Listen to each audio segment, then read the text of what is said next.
So today I got a way that you can almost like getting some extra ice time. While your goalie partner, their only extra goalie time is on the Xbox, you're gonna actually be working on your movement patterns, evening out your right and left side. Let's show you what I got for you. Just last week you called me. The way you're talking is driving me insane. Hello. So a little while ago I did a video on how I did my homemade slide board. You can check it out here. I'll put a little link in case you missed it. But today I've got 4 more advanced drills that will help you work on these patterns. We don't all have access to the ice. We're going to work on these patterns so then when we do go out on the ice, our muscles, we have some of that muscle memory. I'm Maria from goalietrainingpro.com. I'm an exercise physiologist who specializes in off-ice training for hockey goalies, so you can do the right training off the ice to help you stop more pucks on the ice. Let's get geared up. Just last week you called me. The way you're talking is driving me insane. Hello. So we're going to start with a recovery push. I did a video a little while ago on, I was watching video myself when I was out on the ice with Steve McKeegan and Trav, and I noticed that when I did a recovery push from my butterfly back to my skates, I was almost standing up first and then pushing. It was like one of those moments. So because I'm going to do this recovering to my feet, I have to have my little booties, my little elf boots on. So when I work on this one, because this is my homemade slide board, I'll tell you more about it, what it's called, where I got it, all that stuff at the end of the video. But I don't have stoppers on it. So for this one, I have to be against the wall to get that push. And then I try to add in a little bit of a rotation. So the same way I would if I was on the ice. So if I was here, I always try to think about where my stick is or where my glove should be. Sometimes I'll hold the stick, but here I can't because I'll be hitting the wall. But I'll get an angle here as if I'm in my butterfly, and then maybe a pass comes out or I have to move to the top of my crease. So I want to think about leading with my head and shoulders, recovering here, and then pushing out.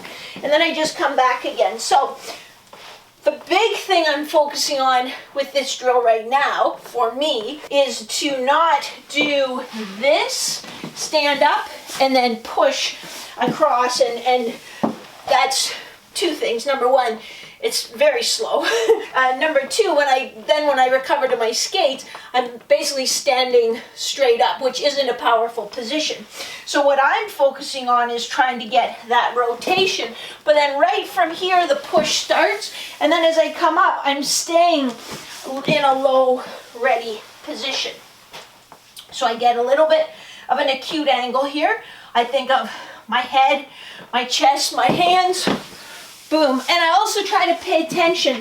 Hey, are my hands doing anything funny when I initiate that push? On that last one, I think I did a little hip with my glove, and I don't want to do that. So this is deliberate practice. I'm not doing this for conditioning. I'm not doing this to just try and make myself tired or go as fast as I can. I'm really trying to learn quality. It's like when you're trying to learn a new chord progression on the guitar. You can't just hammer. You have to take your time, sometimes look at your fingers to get it. So that's what I work on for this one. So head and hands, boom, boom. Oh, that was better because I didn't do anything funny with my hand. And then I would turn around and do it facing the other direction. I also like using this board because I can really feel a difference and you can see a difference in how far I travel based on how, efficiently I get that power. If I'm pushing from my low position, I'll get right down to the end of the board. And I think this is an 8-foot board. If I stand up first and then push, I don't travel the same distance. So that's another benefit of kind of spending that time paying attention to the details. So you can see how that one helped for sure. So if you found that helpful already, hit that like button. When 4 of you hit like, I'll show you the other 3 advanced drills I have for you. I'm just kidding, because I don't really know when you hit the like button. So let's get into the next 3. So last time we worked a lot on just pushing from our butterfly. I gotta take my booties off or I'm gonna kill myself. So last time we worked just on getting those quick recoveries and nice butterfly slides back and forth. And again, I really like it. I like doing it on the width-wise of the board too, because you have to be quick. You can't take your time to recover. You have to boom, get that, make that transfer. So that's really nice. How can we make that a little bit more challenging once you're pretty good at it? I started doing an hourglass pattern. So it'll be push across, boom, and then push back on a diagonal, boom, then across, and then back up on a diagonal. So straight across, back on a diagonal, straight across, up on a diagonal. And that really challenges my balance and your balance a lot more as you go. You can also still think about, so this one I can hold my stick. What's my stick doing? Where's my hand?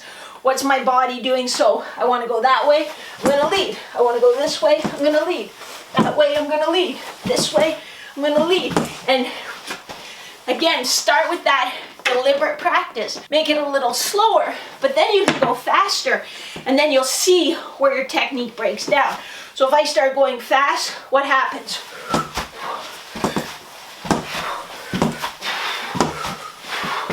Sometimes I'm dipping my shoulders a little bit. My hands might start doing funny things, but it's actually improved a lot because I work on it every single week. So it's getting better and better. So, and then you would change direction as well. So then I would start from here, pushing here, down, across, and back up. So once we get pretty good, we want to add some layers of neural complexity to what we're doing. So that means maybe we'll add 2 movements or a variation of the same movement pattern. So like we talked about last time, we just started with our butterfly slides across and back, like our pendulums. Well, what if we did now a pendulum across and back, but then recovered to our feet across and back into a pendulum across and back. We'll see how many I get right and how much I have to think about it.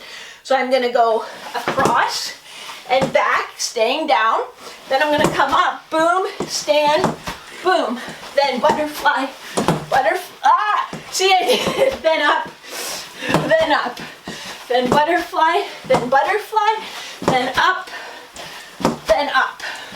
butterfly, butterfly. So you get the idea. We're just adding. So this is goalie stamina work. It isn't going out and running 3 miles. It's intervals like this. But you can see how even that pretty simple pattern, but I had to think about it. I got a little messed up on that 1 rep.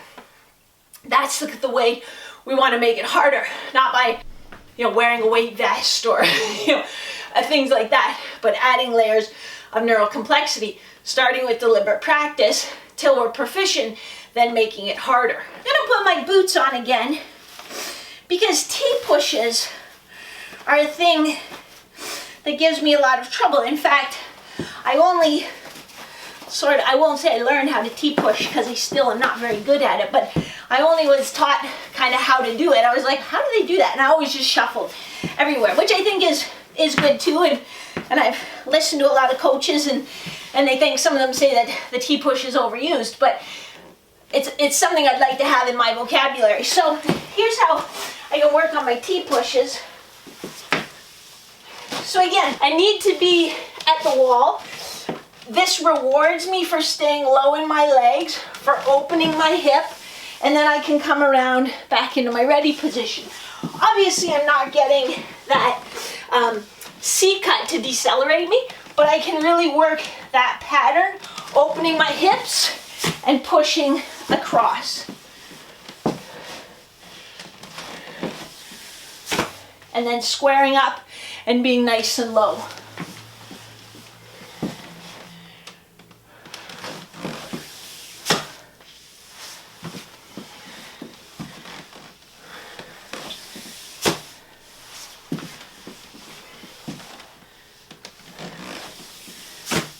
So it might not be exactly the same pattern you use on the ice because these booties are a lot more forgiving than my skates and catching an edge.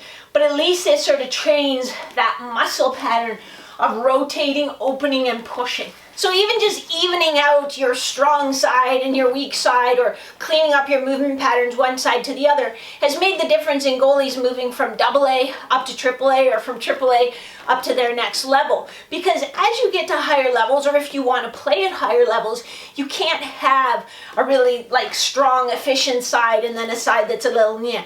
Because other players and other teams learn that and then they expose it like crazy. So, you know, again, working on deliberate practice, thinking about the quality of movement, not just working harder on it, but really disassembling it and then putting that movement pattern back together. And this is a perfect way to do it, and you can work on it anytime. You can also do stick handling on the board. I always flip it over. So I have one side, this is my sliding side, the other side is my stick handling side. I use a thing called a green biscuit. I'll show you what it looks like. So it looks just like that. It's called the green biscuit, and it slides pretty nicely. So I don't ever work on my stick handling without my glove and blocker on, but you can just show you, you know, it slides pretty nice on there. So that's a little bonus tip that, you know, if I work on, I'll do intervals on the slide board to work on my energy system training if there's a week when I'm not going to get on the ice as much as I would like. And then while I'm on my rest intervals, I can work on my stick handling, which it needs work. A lot of work. Okay, to wrap today's video up, I'm going to answer your questions about the slide board from the initial slide board video. You can catch the initial slide board video. I'll put a link up here, which tells you how it goes through the whole story, how I got it, and the drills I started with. But here we go. What kind of socks am I wearing? I'm wearing the old school knit socks. These are sporting the Toronto Maple Leafs colors. Some of you were a little bent out of shape that I was wearing the red, blue, and white of the Montreal Canadiens. But I like the Habs too, and you all know who my favorite goalie is, so sometimes channel my inner Carrie when I'm on the slide board. But today I'm wearing the Habs colors, but they're the old school knit socks, and these are like an intermediate or a junior size, because pretty much nothing in life is worse than when your hockey socks are falling down over your knee pads. For the knee pads, I am wearing the Warrior Ritual GT intermediate pads, and I loves them. And I wear the intermediate because honestly the senior pad, well, these are the ones that come with my pads because I wear intermediate pads, and Warrior is good enough to give goalies good knee pads when they buy new leg pads, but also I think if I wore senior, they would probably be sliding down on my legs. I love these. These aren't my ones I wear on the ice. These are my off-ice knee pads. Where did I get my board? I explained this in the other video, but Paul is a purchaser. That's his job. He buys stuff, and some of his suppliers are plastics manufacturers. So he actually bought this from one of his suppliers and brought it home for me because he's the best husband ever. So where can you get one? Some people have found them at Home Depot. Home Hardware used to list them on their website. Different places have them. I don't know what section of the hardware store has it, or if your hardware store has it, or anything like that. But its proper name is HDPE, which I think is high density polyethylene plastic. It's also called puck board. So if you live somewhere, you know, then you can probably find puck board. How much does it cost? I don't know. I know Paul paid about $50 for this because he got it from his supplier. You know, but even like if you go look online and look at just a regular slide board that's like half the width of this, that they're a little trickier to do goalie stuff on. Like a proper slide board, that'll be like $500. So even if it's $100 or $120, it's still cheaper, excuse me, than getting a regular slide board. What size is mine? I think mine's 4 by 8. I think I had said 4 by 6, but it's not, because I am 5'6", almost 5'6", and when I lie on this, yeah, I can get my arms right over my head. So I think it's probably about 8 feet, and 4 feet wide seems about right. So 4 by 8, 4 by 10, something like that. Okay, That's it. So let me know if this is helpful. Let me know what other topics you want me to cover. Just leave it in the comments below. I'm thinking of maybe doing a video of what to do if you just strained your MCL, which is a ligament on the inside of your knee, which a lot of goalies do strain, and it's an injury you want to manage properly. So if that sounds like, yes, I want that, leave a comment below. Or if there's something else you want me to talk about, then leave it in the comments, and I'll answer your comments if you have questions, and if you have video suggestions, I put them on my to-do list, and I'll shoot a video for you.